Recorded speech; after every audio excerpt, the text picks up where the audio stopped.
So you beautiful people, in today's video I'm going to give you 5 tips that I believe are very important to you to improve at Call of Duty Modern Warfare.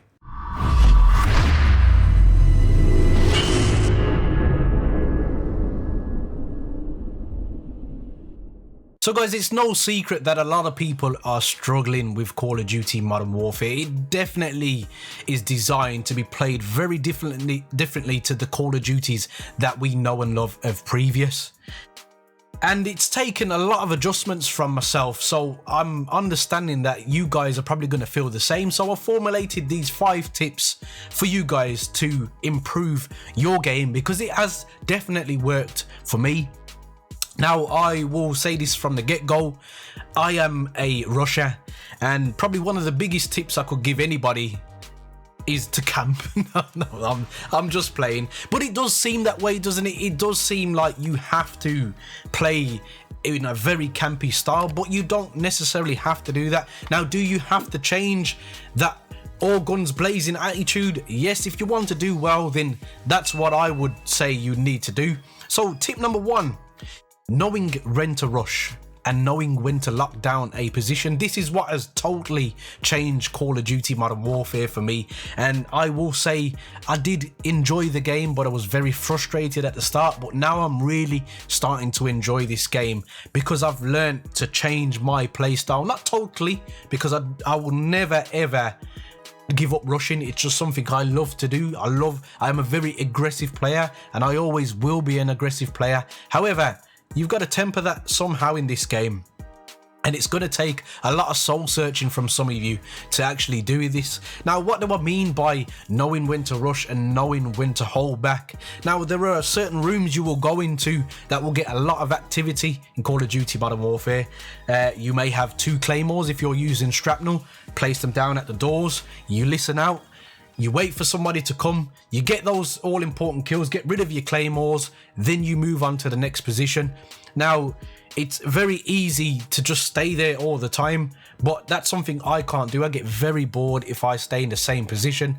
So what I tend to do is burst into a room, clear it out, hold that room down for the revenge kills, and then when that enemy wants to come back for the next couple kills to try and take me out, I've already moved.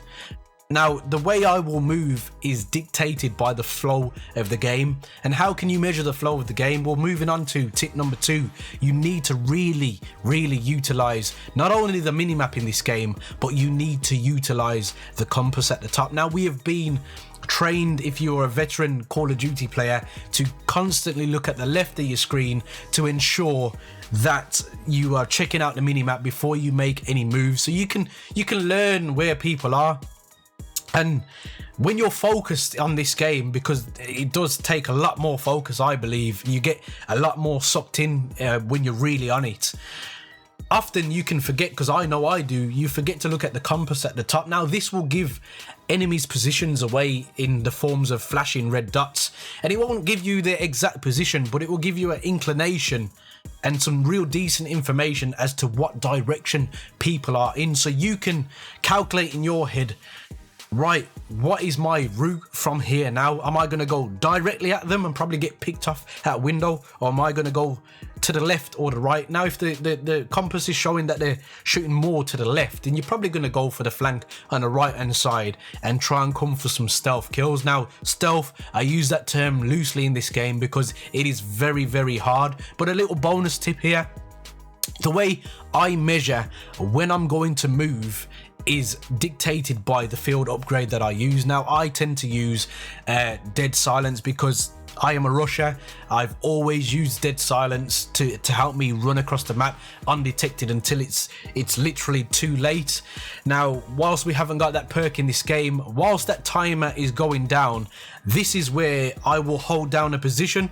Once that's charged, I will evaluate the minimap and the compass again, and then that's when I will do my little bit of rushing to move silently, because they have buffed dead silence, if you didn't know, so it's pretty much silent now. So that is a real good addition to the game, but that just helps me to temper myself so I don't get too aggressive and then going into a negative KD.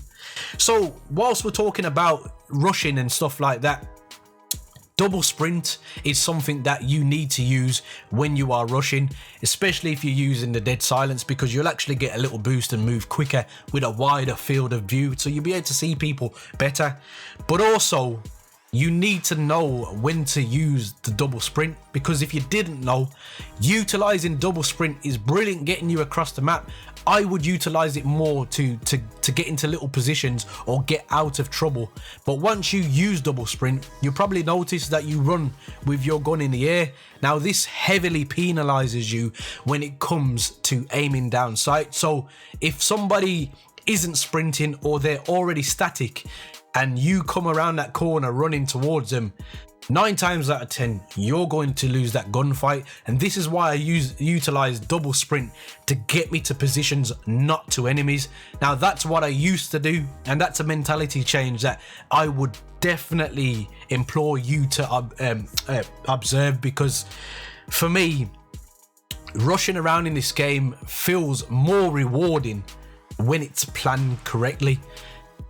I used to run around like a headless chicken. You come across me and it's just look at the draw, who gets down sight quickest. In this game, you will just get picked off constantly, and that's why a lot of people are probably turning it off. So ensure, if you are double sprinting, that you utilize it and you actually try and plan what you're about to do.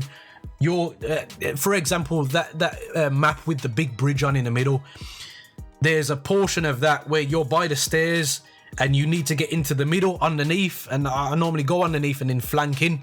Now a lot of snipers there, and that's the time where you want to utilize the double sprint. So moving on, weapon attachments. Now it's something that we have been very guilty of in Call of Duty for several years. We look at the little green bars and we just want to top them up right to the top. Now that is very dangerous in Call of Duty Modern Warfare for several reasons. Now, what you need to ask yourself is, can you utilize that weapon in terms of, especially recoil? Can you utilize that weapon in its standard state? Now, what I've learned is the iron sights are really good in this game, and where I can, I will refrain from using any red dot or any type of attachment like that, because they come with a con which is usually aim down sight speed. And we're already at a disadvantage because of how a lot of people are playing. So if you want to utilize rushing, then you're going to need to try your best to utilize the iron sights to keep that aim down sight really quick. Another thing that will get you heavily penalized is putting all these attachments on that give you a longer range of shooting and stuff.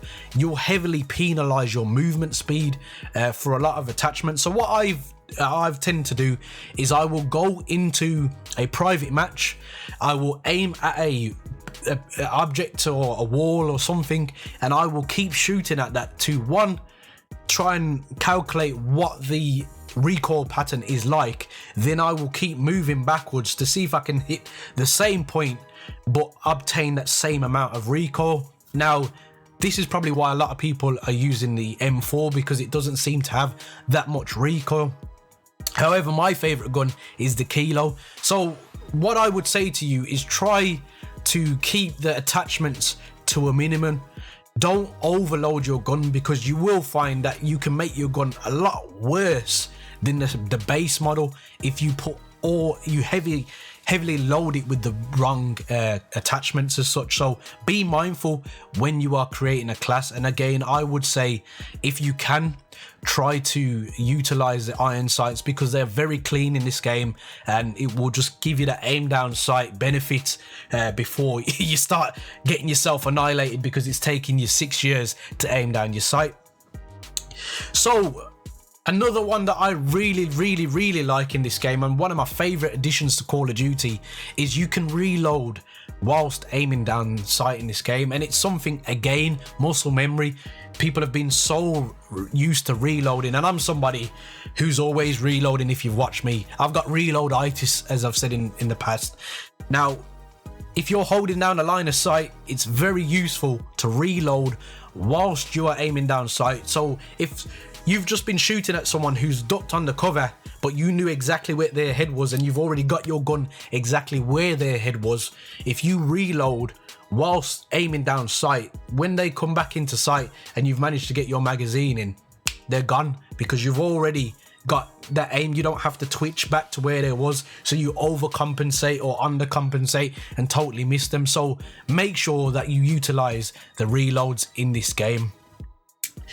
So the biggest tip of all, it's a bonus one as well, is just make sure that you try and change your whole mentality. This COD doesn't play like CODs of the past, and if you hold on to that mentality that you have to play this game like you used to, you are going to set yourself up to fail all day long. So guys, let me know down in the comment section if there's anything you believe that would be handy to anyone that's watching this video. Obviously, if they look in the comment section, they will see your tips also. Obviously, we're trying to help as many people as we can here. But guys, there are many buttons you can hit, but a like and subscribe button, I hope they tickle your fancy. And as always guys, don't forget to stay on the right track. Peace.